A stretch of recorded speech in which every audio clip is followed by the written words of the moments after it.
This is radioonfire.com. Yours truly, Don McKay, in here. Joined on the line by Jay Jackson, live from ATL. What's going on, man? Yes, sir. Yes, sir. Radio on fire in the building. Yes, sir. So, couple of things. Something else has come across the news desk since we've been on the line, and I wanted to touch on this with you. Warrant has been issued for R. Kelly's ex-manager over threats to victims' family. Okay. Several reports, an arrest warrant has been issued for James Mason, who is R. Kelly's former manager, after he allegedly threatened the father of one of R. Kelly's alleged victims, Jocelyn Savage. Now, Timothy Savage says that Mason threatened him back in May for claiming that his daughter was being held against her will. Mason reportedly told Savage, "I'm going to do harm to you and your family. When I see you, I'm going to get you. I'm going to fucking kill you." That is the quote. When questioned by CNN, Mason told them no comment. Okay. Yeah, that's. Huh? What? I mean, What? I want to just speak on that right now. Hey, Dom, when you said that this situation happened with the manager and one of the fathers, Yeah. right? Yeah. When did this happen? May. In May. And now, right? Right. You want to address this now. What happened? Listen. I mean, there's so many. I want to make sure I keep saying this, right? I'm not agreeing.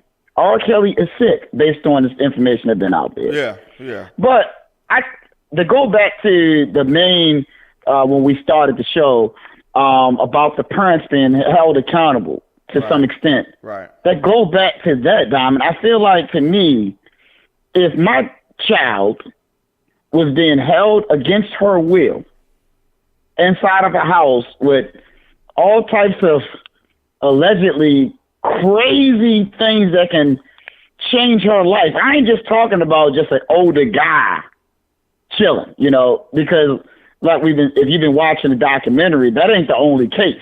Definitely. I mean, it was some crazy medieval junk going on in the house. Yeah. Some that can really life altering, And if my child was in a situation like this, going back to my man, Master P, I seen a clip out there. I think I'd be saying this from a jail cell.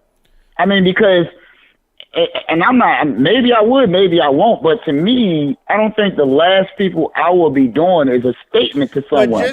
Somebody be taking a statement personalizing it about me. Master P did the same thing. And I love Master P. But he's personalizing it, and you're doing the same thing. You're saying what you would do if in a situation, as if because the person didn't do what you did, that means it's not true. And that's not right, because everybody reacts to situations differently. So one thing that I said about R. Kelly is he is a predator. He targeted these girls, and he knew who he could do what he did to. So it's just, he wouldn't do it to anybody. So when he's analyzing the situation, when he's analyzing the girl and he's looking at her family structure, if she has the type of family backing where as though he feels that it might be some kind of problem, might be harmed, it might be some guy coming after him or the girl in a way that he would feel threatened, then he wouldn't have touched her. He'd have left her alone. Nah, I can't produce you, shorty. But if they had a situation where he feels that the guy's weak, or the guy doesn't exist, there's no guy in the household, or there's not going to be any real problem. Like the one family, They sent the daughter with him. They sent the daughter to Chicago. She's in a hotel. She's in a hotel. The girl, you know what I mean? All that kind of stupid stuff, right? Certain families he wouldn't even do that with. But just because those families lack the necessary structure to prevent their daughter from becoming a victim of R. Kelly doesn't mean that it didn't happen, because some families are stronger and some men are stronger and some guys are weak. All right, let me ask you this question then, Diamond. And I'm being, like I said again, based off the things that have been coming out, you know, R. Kelly is a sick man. Yeah. You know, but this is the thing I want to ask you, and I'm not personalizing it. I guess I'm looking at it like this. If you was in a situation or you've seen a situation. So now what kind of situation? All right, the situation I'm referring to is this. A young female, and you let your child, all right, for example, if you knew, well, let's say if you don't know, even if you don't know, okay, right, you know of. I know of what? Child, I know of what? All right, let's say if you knew of things in the world that can happen. Let's just say that. Let's just keep it open. Hey, look, if my child go off and I let him go out there and run around and act crazy, right? Like what you said about us when we were younger. Right. Our parents didn't know that we was going to go ahead and do anything, but they made sure that they try to put that provision over us. Now, if we did anything outside of that, that was us. And guess what? If we did something wrong, even if it's wrong, they're going to embarrass us by letting everybody know. I'm not condoning what he did or whoever did whatever he did, but this daggone stupid little nigga, excuse my language, I'm sorry, y'all. Yeah. All right. This little stupid this and that did this and this and this. And as a result, this particular thing happened. They will make sure that they hold you accountable, because that's the tools you need in life. If you run off, if you go against my wishes, if you do other things, I'm not saying whoever did these things to you is right, but you need to be held accountable. And I'm gonna let the world know. I'm not gonna swaddle you up in nothing and let you know that you going against my wishes is right. I'm gonna let you know, and that's the only way you're gonna learn from certain things. You know what I'm saying? Is being able to say, hey, look, you was wrong. When I tell you don't run off with no young man, that this man coming and approach you, we all had these conversations with our parents, and like you said, maybe they didn't. Maybe they was not that structure. But that don't mean that you shouldn't be held accountable for not having that structure. I'm not blaming the victim. I'm blaming the people, the community of these victims that basically was not a part of their life to let them run off with some superstar. I don't care who the person is. I think that's fair. I think it's fair for you to blame the community of the victim. Yeah, I'm like, that's fine. That's fine. That's fine. And that's all I'm saying about that particular situation. I don't like the mindset of somebody gets caught doing something. He said, wait a minute, Jimmy did something too, and Ricky did something too. Hey, yo, come from behind that car. We got caught. Like, I don't like that. So it's just like, So the person who did it, the main person, whoever it is that got caught doing whatever they did, they need to take their fucking lumps. You know what I'm saying? And I'm going back to my initial example. People are only making excuses talking about he had help because it's R. Kelly. Now, once I'm going back to my drug dealer thing. If the kingpin gets locked up and we see him on TV, kingpin gets locked up, right? We don't say, what about the bot? What about the supplier? What about this one? What about that one? He had help. He didn't sell all them drugs himself. We don't say that. We just say, okay, that's Yo. He did it. Boom. That's it. You leave it alone. But if that guy made I Believe I Can Fly, then we're going to talk about the supplier and the driver and everybody and the runners and everybody else that aided in the criminal enterprise. Why do we give a fuck about all that extra shit? Because the nigga said it seems like you're ready. That's why people give a fuck. Everybody got to be the fuck. All these attorneys that he had, you know what I mean? And then, here's the other thing. This is the thing that pisses me off the most. This is what pisses me off the most. When people say he beat the case, And people say he went to trial, he beat the trial. Okay, George Zimmerman beat the trial for killing Trayvon Martin. Does that mean he's innocent? No. You can beat a trial and still be guilty. Yeah. That's the issue I have when people say he beat the trial. He didn't beat the trial because he was innocent.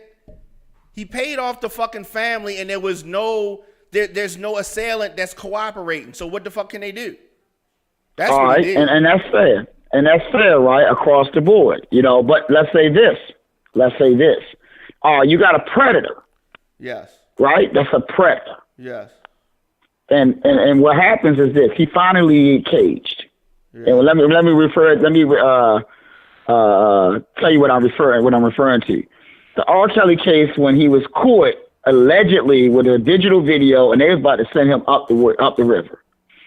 Now, my whole situation is this: we got a caged predator, right, inside of a cage. Right now, this is the most vulnerable point to come out.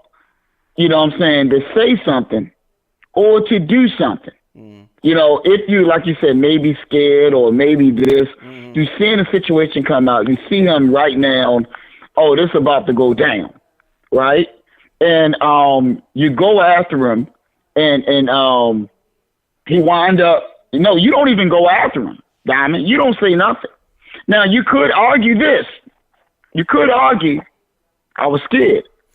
And that's what I was going to say, that's what I was going to say. But why not now? Why not you not scared now? He's more powerful out the cage than he is in the cage. It's just like Suge Knight. When Suge Knight was at his prime, 95, 96, he had a lot of money. Niggas over that side was scared of him. A lot of shit that he did, niggas didn't say nothing. Beating up engineers and hanging people out windows, all the kind of shit he was doing. When he was powerful, he was putting niggas on the payroll when they was coming home and all this kind of stuff. When his money ran out and he got knocked out, when the barber that knocked out Suge Knight about 10 years ago, shorter than me. Suge didn't have nobody around him. When Suge, the reason why Suge is locked up right now, when he ran over the guy with the car on the set of Straight Outta Compton, he was by himself in a pickup truck. Back in the day when Tupac was alive, it was a whole lot of people around him. Now people don't have no respect for Suge Knight. They don't fear him anymore. And R. Kelly at one time probably had goons on the payroll. The people that was in the Mr. Big video, those was really R. Kelly boys that was acting like they was Mr. Big's people. You know what I mean? He had all his little crew. He probably had a lot of people around him, and maybe people was scared to cross him back then. I don't know. You know what I'm saying? He is from Chicago. Maybe he had some goons on the payroll. Maybe they was scared. And that's facts. He probably don't get it twisted. The R&B ain't just that. You know what I mean? But his money done ran out. Like, it ain't like it used to be. It ain't like it used to be. But we going to have to continue this. Right. I'm enjoying this conversation. We got Girls Trip Radio coming up, and I'm sure that they're going to be doing something on this topic and something else about cheating, because they talk about cheating every time. So, yeah, that's what I think. Yes, right back at you. Right back at you. Yeah. Anytime you're ready, you let me know. Because they say that what really happened is he was cheating on Andrea. That's what the problem was. How we stop these niggas from cheating? Yeah, that's what they're gonna say. But let people know what's going on down in ATL with you. Oh, definitely, man. If you're here in Atlanta, man, Jay Jackson Live Atlanta Show, one of the hottest shows, interview travel shows down here in ATL. We got a lot of things popping. Definitely this week, man. Just want to shout it out. If you're here in Atlanta, come holler at me, man. It's free. Shouts out there to my man Jermaine Dupri, Rap Game. Come down there, hang out with me. Food, drinks. We having a rap premiere down here. We're going to have all of the cast down there. Bring your kids if you got kids. Down at UED Studios, you can go to Jay Jackson Live Atlanta Show. We doing this real big on Thursday. Again, we got to support us. They got shows out there. Jermaine going to be in the building, the whole cast, some of the old members. Shouts out there to my man Lil Key there and D-More. Like I said, make sure you come out and hang out with us.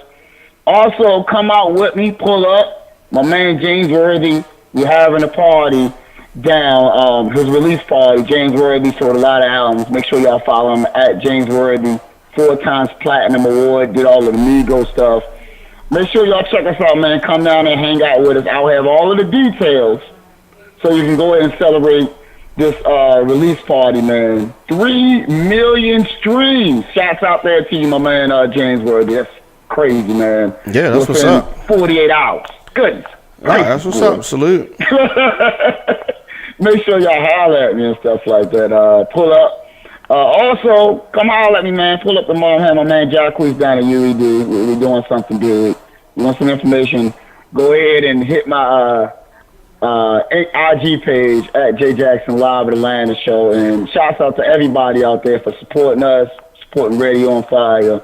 And make sure y'all check me out here in Atlanta to find out what's going on. There it is, Don. All right, that's what's up. That's what's up. All right, so thanks for calling in. I'll talk to you later on.